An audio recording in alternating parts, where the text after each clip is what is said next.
आज महाप्रभुंकर दुर्लभ पद्मवेश भक्तों को आज महाप्रभु पद्मवेश दर्शन देवे।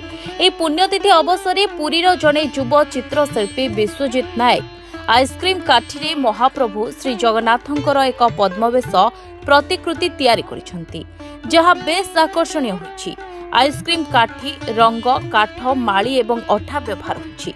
चित्रकलार उच्चता 3 फुट एवं प्रस्थ 2 फुट रही। मोट 1475 आइसक्रीम काठी व्यवहार होछि।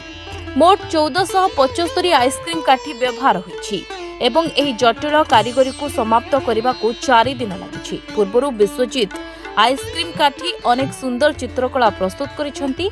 एनी से मध्य इंडिया बुक ऑफ रेकर्ड रे स्थान पाइछंती।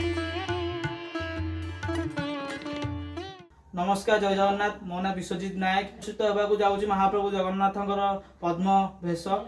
पद्मवेश सबु वेश गोटे पद्मवेश पद्मवेश जगन्नाथ हुंती। मो आइसक्रीम काठी कलार महाप्रभु जगन्नाथंकर गोटे एक पद्मवेश करने मत 4 दिन टाइम लगी। यहीटार 1475 आइसक्रीम काठी मुझे व्यवहार कर नुआ आइसक्रीम काठी। आर उच्चता 3 फुट, आर चौड़ा 2 फुट। यहीटार मु अठा कलर आ काठमाड़ी साहाय्य महाप्रभु जगन्नाथ पद्मवेश करछि। धन्यवाद। Puri Vijay Pattnaik report, Dinalipi live.